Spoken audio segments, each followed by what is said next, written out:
Okay, mayong mudto na usab kanatong tanan Luzon, Visayas, Mindanao. Mayong mudto Philippines, mayong mudto world, mayong mudto universe. Ano na punta mga gala, nini nga itong tulumanon sa kahanginan, C.O.N.A. Catechesis on Air.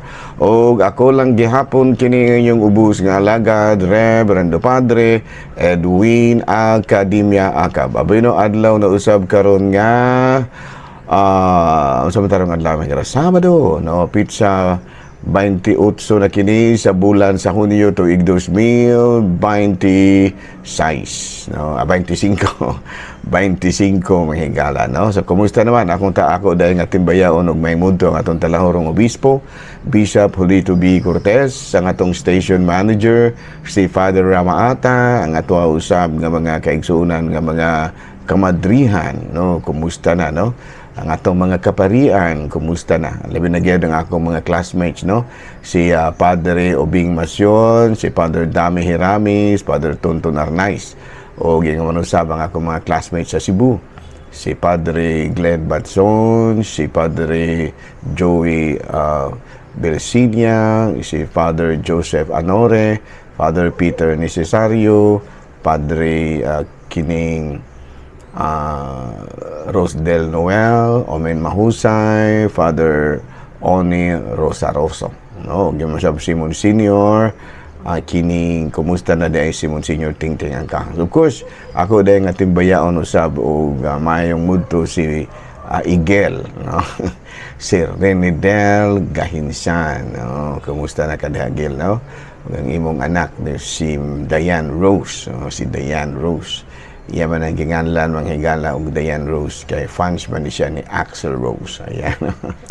Dahan no, may muto na kanatong tanan mga higala nang hinaot kita nga ana kitang tanan sa kapiskay sa panlawas. Sabi no, ari na ta mga higala sa atoang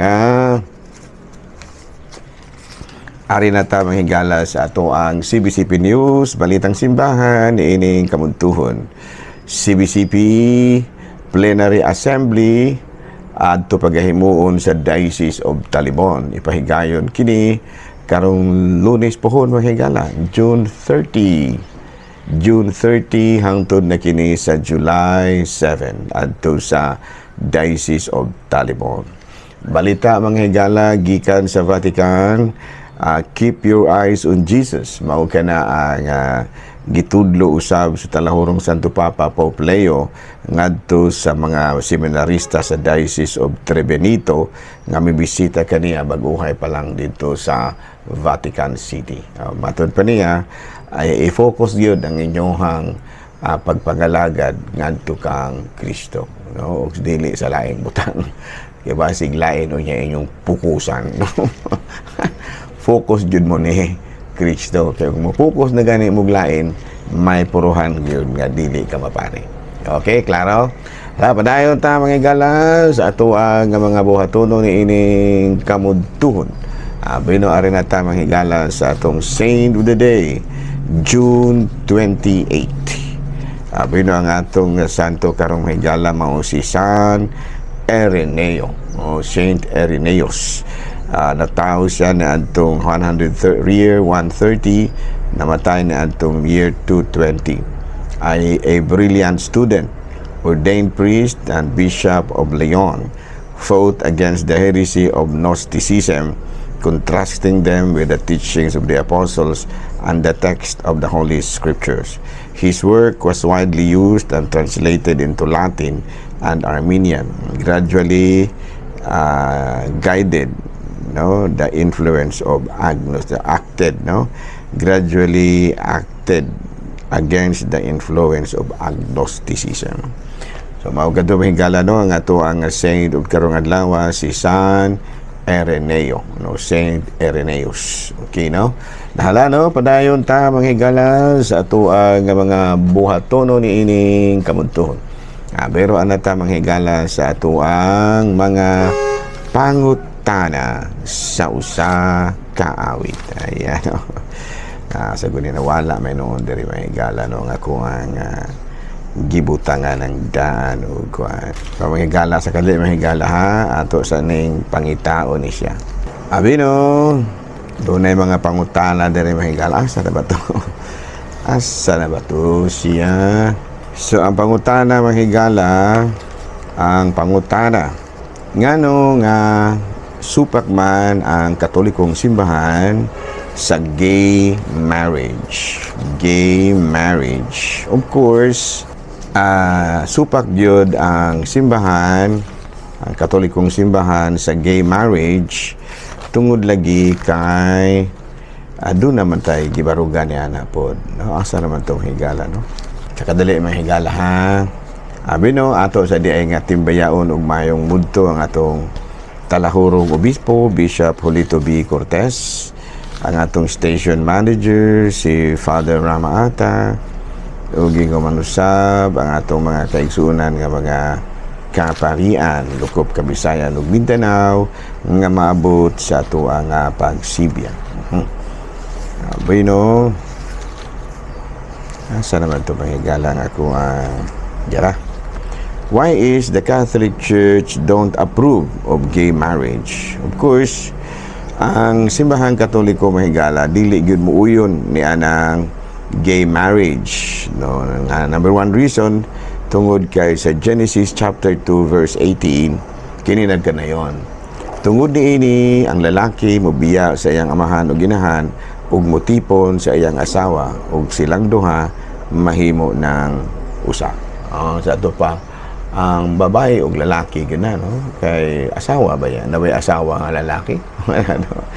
Unya sa simbahan Katoliko gitan-aw nato ang kaminyoon isip usa ka sakramento. Makitang tail timailhan sa grasya nga gihatag sa Dios aron magmalipayon sila sa ilang kaminyoon dinhi sa yuta ingon man sa langit. Sa ito pa, kung atong tanawon ang kaminyoon usa ka sagrado nga butang. No, muna nga miingon si Kristo nga ang sagradong ang butang, ang sagradong butang dili nato kini pasipadan, no? Kay matud palagi sa kining Leviticus kapitulo 18 bersikulo 22, ayaw usab pagpakikilawas sa imong isig kalalaki kay dautan kini pag-ayo.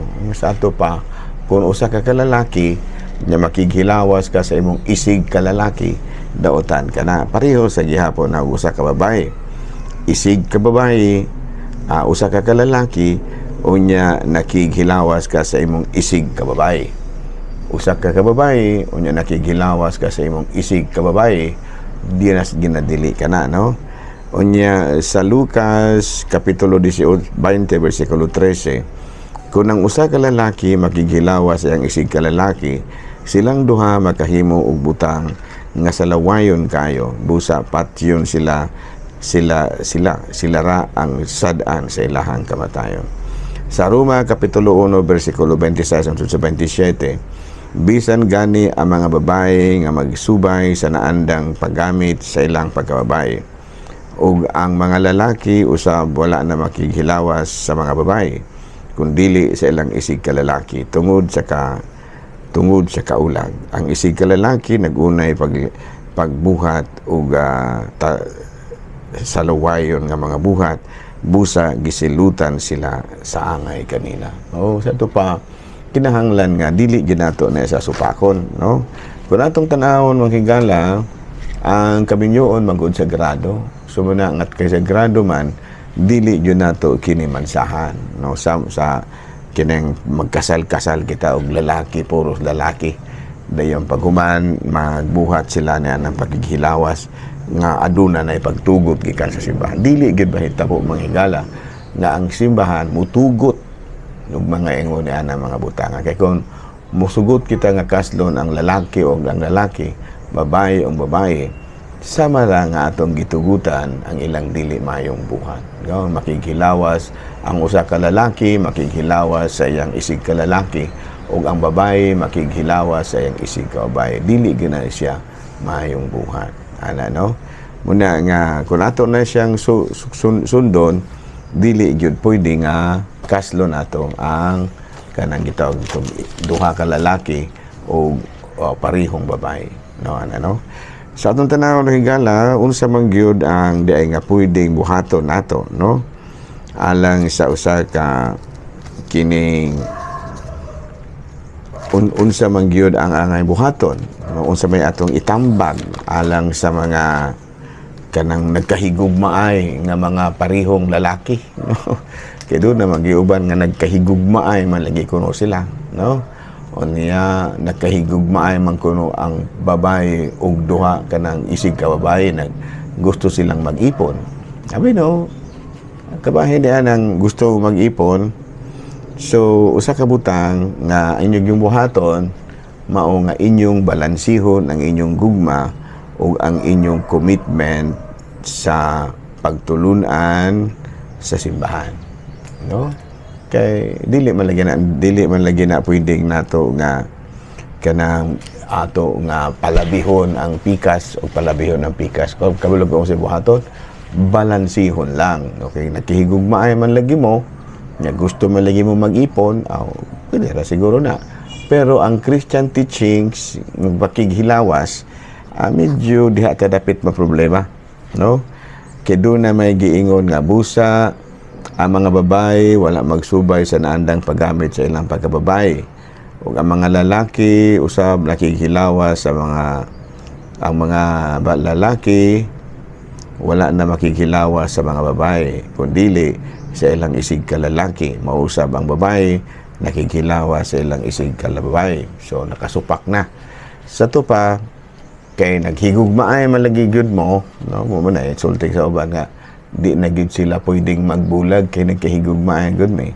Balansiha lang between love and commitment and with strong adherence to Christian teachings. So, unsa man ang buhaton di ay seeking guidance from affirming Christian communities. So, magpatambag yun mong duha. Patambag yun mo sa mga affirming Christian communities. Kana bitang community nga dili ba mo condemn. No? Dili mo condemn. Kung dili mo hatag hinoon umayo nga mga pagtulunan. Ingon niya na. No? Unya, matud pa, balancing love and commitment with strong adherence to Christian community, you should consider the life of celibacy. No? Kay mula man lagi na, no? Naghigugmaay man lagi gyud mo. Pero dili lagi na pwede nga dunay mga matud pa pakighilawas nga mahitabo tali kaninyong duha, lalaki ug lalaki, babae ug babae. So mana no? So mana nga ako dili man jud ko mo komentaryo ingon ni ana basta kay aduna lang gitawag nato pagkanabitang paglikay, no, nga makabuhat kita og mga supak sa kaubuton sa Dios, ingon ni ana, no. So nanto ha, so klaro na nga kinibitang ang ato aba nga pagtulunan nga dili gyud pwede ang lalaki ug lalaki mo ni pagtulunan sa Katolikong simbahan. Nganuman, dili pod pwede ang babae o babae nga magpakasal.